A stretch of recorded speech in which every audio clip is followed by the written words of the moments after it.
Barrister Turin Afroz একজন বিশিষ্ট আইনজীবী হেয় প্রতিপন্ন করার জন্য আদালতে আমরা শুনানি করেছি। আদালত আমাদের জামিন নামঞ্জুর করেছেন, সিডব্লিউ বলে জেল হাজতে প্রেরণ করেছেন। আমাদের বিশিষ্ট আইনজীবী এবং প্রাক্তন আন্তর্জাতিক ট্রাইব্যুনালের প্রসিকিউটর এবং ব্যারিস্টার তুরিন আফরোজকে এই মামলায় আজকে সম্পৃক্ত করা হয়েছে এবং গ্রেপ্তার দেখানো হয়েছে। পরবর্তীতে আমরা জামিন চেয়েছি এবং বিজ্ঞ আদালতে আমরা বলেছি যে এই মামলাটির ঘটনা হয়েছে 22 সালে, অর্থাৎ 22 সালের মামলাকে কেন্দ্র করে এই মামলায় আমাকে সম্পৃক্ত করা হয়েছে। আমার বিরুদ্ধে অভিযোগ হচ্ছে জালিয়াতি করেছি, আমি প্রতারণা করেছি, হুমকি দিয়েছি, দল বলসহ আজকের যে বাদীর প্রতিষ্ঠানে আমি হামলা করেছি। আমাদের সাবমিশন হচ্ছে ব্যারিস্টার তুরিন আফরোজ একজন বিশিষ্ট আইনজীবী, মহামান্য সুপ্রিম কোর্টের আপিল ডিভিশনের উনি সিনিয়র আইনজীবী এবং ঢাকা বারেরও আইনজীবী এবং উনি আন্তর্জাতিক ট্রাইব্যুনাল বিশেষ করে প্রসিকিউশনের দায়িত্ব পালন করেছিলেন।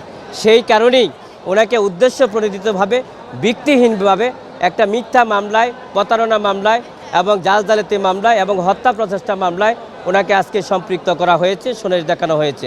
আমরা জামিন চেয়েছি বিজ্ঞ আদালতে, আমরা জামিন চেয়েছি এবং বিজ্ঞ আদালত অত্যন্ত মনোযোগ সহকারে আমাদের বক্তব্য শুনেছেন। আমরা বলেছি যে এই মামলার সাথে কোনো সম্পৃক্ত নেই এবং অন্য একটা মামলায় আমি জেল হাজতে আছি শুধু হয়রানি করার জন্য, আমাকে হেয় প্রতিপন্ন করার জন্য।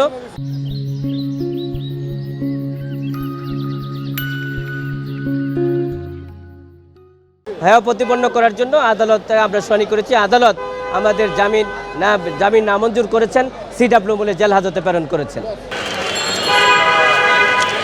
হাঁটেন ভাই, যান একটু হাঁটেন হাঁটেন হাঁটেন।